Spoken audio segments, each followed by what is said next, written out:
Big Boss Telugu season 10 house లోకి commoners ఎలా select అవుతారో తెలుసా? ఈ సెలక్షన్ ప్రాసెస్ చాలా ఇంట్రెస్టింగ్ గా ఉండబోతుంది. Hello Bigg Boss family, welcome to Hari talks. ఇది మన day 2 of our 130 days Bigg Boss Telugu journey. మన డే 1 లో అగ్ని పరీక్ష సీజన్ 2 గురించి మాట్లాడుకున్నాం కదా. ఇప్పుడు దానికి సంబంధించిన ఒక ఇంట్రెస్టింగ్ పాయింట్ చూద్దాం.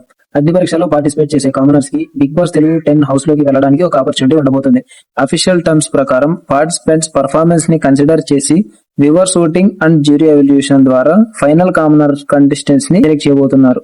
అంటే వాళ్ళకి టాలెంట్ ఉండడం ఒక్కటే కాదు, ఆడియన్స్ ని ఇంప్రెస్ చేయడం కూడా చాలా ఇంపార్టెంట్. నాకు పర్సనలీ ఈ కాన్సెప్ట్ చాలా ఇంట్రెస్టింగ్ గా అనిపిస్తోంది. ఎందుకంటే మనం బిగ్ బాస్ హౌస్ లో కంటెస్టెంట్స్ ని చూడక ముందే అగ్ని పరీక్షలోనే వాళ్ళ ఫస్ట్ ఇంప్రెషన్ క్రియేట్ అవబోతుంది.